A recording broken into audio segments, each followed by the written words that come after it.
Welcome to Sudha classes. इस video में class 4 की गिनतारा का पाठ 11 भिन्न यानी कि फ्रैक्शन के अभ्यास प्रश्न हल करते हुए आप सीखेंगे भिन्नों को आरोही अवरोही क्रम में लगाना, समतुल्य भिन्न, सम, विषम व मिश्र भिन्न के बारे में, भिन्नों को सरलतम रूप में बदलना। तो चलिए अभ्यास प्रश्न करते हुए ये सब सीखें। अभ्यास प्रश्नों में पहला प्रश्न है, निम्नलिखित भिन्नों को आरोही और अवरोही क्रम में लिखो।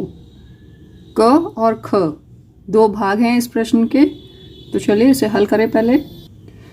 अब बच्चों इसमें देखिए जितने भी भिन्न दिए हुए हैं उन सब भिन्नों का जो हर है वो 8 है, हर एक समान है।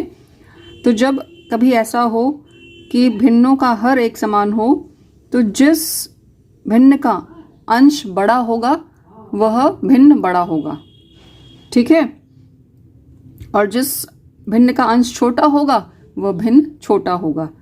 तो इस क्रम में हम छोटे से बड़े के क्रम में पहले लिख लेते हैं। आरोही क्रम और अवरोही क्रम दोनों में हमें लिखना है, तो पहले हम आरोही क्रम में लिख लेते हैं। आरोही क्रम में सबसे छोटा भिन्न 1/8, फिर 2/8 आएगा, फिर 3/8, 4/8, 6/8 और सबसे बड़ा भिन्न इसमें होगा 7/8, क्योंकि 7 सबसे बड़ा अंश है, तो 7/8 सबसे बड़ा भिन्न होगा। ये आरोही क्रम हो गया। इसका ठीक उल्टा अवरोही क्रम होगा। बड़े से छोटे क्रम में अवरोही क्रम होता है। अवरोही क्रम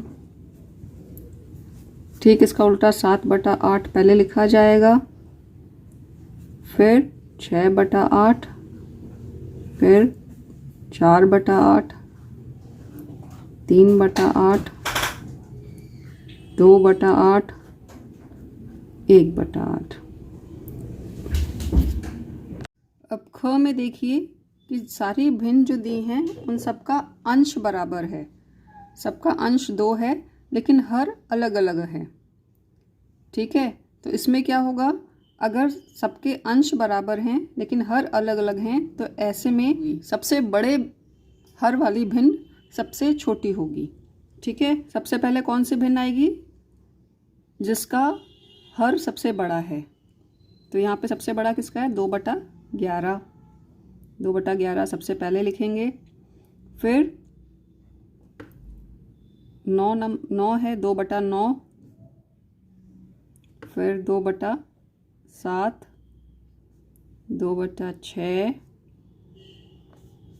2/5 और सबसे बड़ा भिन्न है 2/3, ठीक है। ये आरोही क्रम था छोटे से बड़े क्रम में। अब अवरोही क्रम में लगा लेते हैं।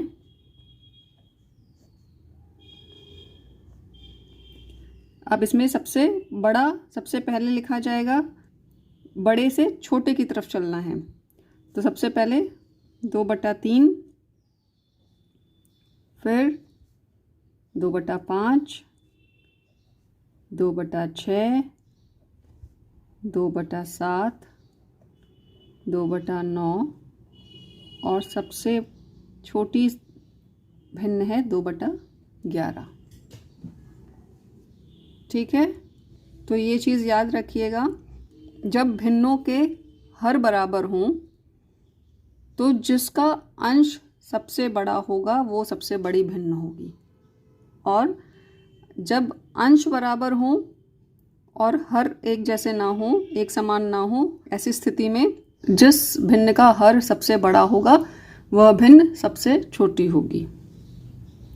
अगला प्रश्न देखते हैं। प्रश्न 2 है, भिन्न 5/6 के समतुल्य ऐसी भिन्न लिखो जिसका अंश 20 हो। 5/6 की ऐसी समतुल्य भिन्न हमें लिखनी है जिसका अंश 20 हो। चलिए इसे हल करें। अब बच्चों सबसे पहले तो समतुल्य भिन्न समझ लेते हैं, समतुल्य भिन्न क्या होता है। अब यहाँ देखिए लंबाई की 4 पट्टियों के टुकड़े हैं। अब इसमें देखिए इस पट्टी को 2 भागों में बांटा गया है। एक भाग रंगीन है जिसको हम लिख सकते हैं 1/2। इसी पट्टी को अगर हम 4 भागों में बांट दें और 2 भाग रंगीन कर दें तो इस रंगीन भाग को हम लिख सकते हैं 2/4। इसी पट्टी को अगर हम 6 भागों में बांट दें बराबर बराबर और उसमें से 3 भागों को रंग दें तो ये जो रंगा भाग है इसको हम भिन्न के रूप में कैसे दर्शा सकते हैं? 3/6। और यही पट्टी अगर हम 8 भागों में बराबर बराबर बांट दें और 4 भागों को रंग दें तो ये जो 4 रंगीन भाग हैं, रंगीन भाग को हम भिन्न के रूप में कैसे दर्शाएंगे? 4/8। अब ये देख लीजिए कि ये अलग अलग भिन्न हैं, 1/2, 2/4, 3/6, 4/8।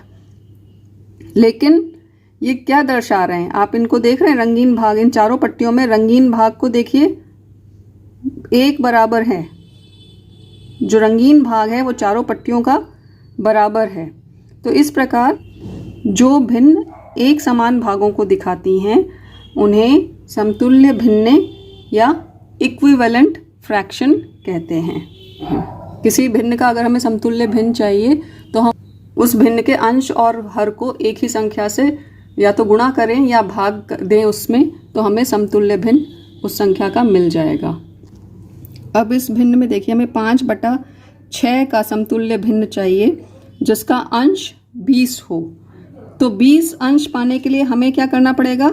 भाग नहीं देना है। हमें 20 कैसे मिलेगा अंश में? जब हम 5 को 4 से गुणा करेंगे और इसी 4 से हम नीचे हर को भी गुणा कर देंगे तो हमें क्या मिलेगा? 20/24। यह 5/6 का समतुल्य भिन्न है। तो ये हमारा उत्तर हो गया। ठीक है बच्चों, अब अगला प्रश्न देखते हैं। अब प्रश्न 3 में देखिए, रिक्त स्थानों की पूर्ति करो। अब इसमें 3/5 बराबर खाली जगह बटा 15। तो बराबर का निशान बीच में लगा है, मतलब ये समतुल्य भिन्न है।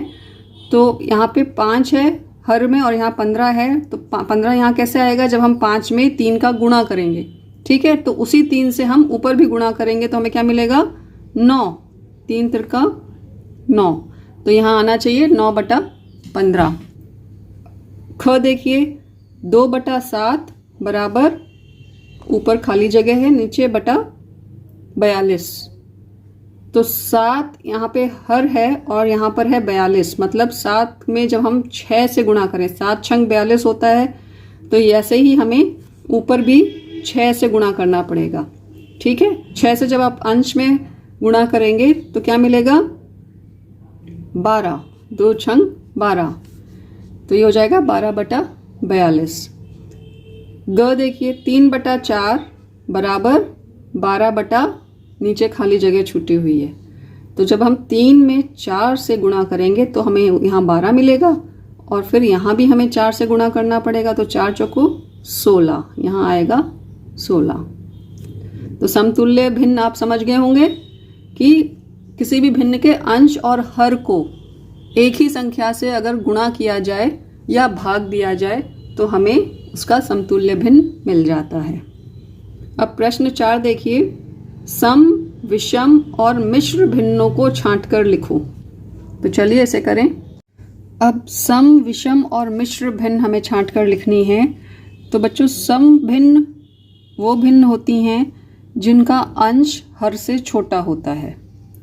तो यहाँ पे हम एक एक करके देखेंगे और उनको लिखते चलेंगे। वो जिस भी कैटेगरी में आती हैं, सम में आती हैं तो सम भिन्न के आगे लिख देंगे, विषम में आती हैं तो विषम के आगे, और मिश्र भिन्न में आती है तो मिश्र भिन्न के आगे लिख देंगे। तो यहाँ पे देखिए सबसे पहले 3/4, अंश 3 है, हर 4 है। तो 3 4 से छोटा होता है, अंश छोटा है हर से, तो ये सम भिन्न में आ जाएगी। इसको हम यहाँ सम भिन्न के आगे लिख लेते हैं 3/4। दूसरी है 2/3, इसमें भी अंश हर से छोटा है तो ये भी सम भिन्न है। तीसरी है 5/5, यहाँ अंश भी 5 है और हर भी 5 है। तो जब अंश और हर दोनों बराबर होते हैं तो ऐसी भिन्न विषम भिन्न कहलाती है ये हम विषम भिन्न के आगे लिखेंगे 5/5। फिर 4/5, इसमें अंश हर से छोटा है तो ये सम भिन्न है। 11/3, यहाँ पर अंश हर से बड़ा है। जिस भिन्न में अंश हर से बड़ा होता है ऐसी भिन्न विषम भिन्न होती है, इसको हम विषम भिन्न के आगे लिखेंगे। फिर 13/7, यहाँ भी अंश हर से बड़ा है तो 13/7 भी विषम भिन्न है। अब ये लिखा है देखिए 2 सही 5/7 या 2 बार 5/7। अब यहाँ पर ये 2 जो है पूर्ण संख्या है और 5/7 भिन्न है। तो जब भी कोई पूर्ण संख्या भिन्न के साथ लिखी हो तो ऐसा भिन्न जो होता है वह मिश्र भिन्न कहलाता है। तो यह मिश्र भिन्न है, इसको हम मिश्र भिन्न के आगे लिख लेते हैं। और ऐसे ही ये भी है 1 6/7, 1 सही 6/7। यहाँ पे एक पूर्ण संख्या है जो कि 6/7 भिन्न के साथ लिखी गई है, तो ये मिश्र भिन्न है, इसको भी हम मिश्र भिन्न के आगे लिख लेते हैं। तो इस तरीके से सम, विषम और मिश्र भिन्न क्या होता है, कैसे छांटा जाएगा, आप समझ गए हैं। आगे चलें। प्रश्न 5 है, रिक्त स्थान में उचित चिन्ह लगाओ। छोटा, बड़ा या बराबर का जैसा चिन्ह है उचित चिन्ह लगाना है। तो चलिए इस प्रश्न को हल करें। अब 2 भिन्न है 5/6 और 11/12। इनमें हमें उचित चिन्ह लगाना है, छोटा, बड़ा या बराबर का। तो हम कैसे पता करें कि ये कौन सा छोटा है कौन सा बड़ा? इसके लिए एक सरल उपाय है, हम इसको डायगोनली मल्टीप्लाई करेंगे। मतलब इस भिन्न के अंश के साथ इसका हर और इस भिन्न के अंश के साथ इसका हर। डायगोनली ऐसे मल्टीप्लाई करेंगे। 5 के साथ 12 को 5 के साथ 12 को मल्टीप्लाई करेंगे और 6 के साथ 11 को गुणा करेंगे। ठीक है, तो 12 पंचे 60 और 11 छंग 66। तो इधर 60 उत्तर मिला, यहाँ 66 मिला। 66 बड़ा है और ये 11 जो अंश है वो 11/12 का अंश है, इस भिन्न का अंश है, तो इसलिए ये भिन्न बड़ा हो जाएगा। ये भिन्न बड़ा है। 5/6 से 11/12 बड़ा है। ठीक है, ऐसे ही 1/2 और 1/3। तो 1/2 इस 1 में हम 3 से गुणा करेंगे और इस 1 में हम इस भिन्न के हर से यानी 2 से गुणा करेंगे। यहाँ उत्तर आया 3 और यहाँ उत्तर आया 2। बड़ा उत्तर हमें मिल रहा है 3 बड़ा है, तो मतलब 1/2 1/3 से बड़ा है। ग देखिए 5/12 और 1/2। तो 5 को हम गुणा करेंगे 2 से और 1 को हम गुणा करेंगे 12 से। यहाँ मिलेगा उत्तर 10 और यहाँ मिलेगा 12।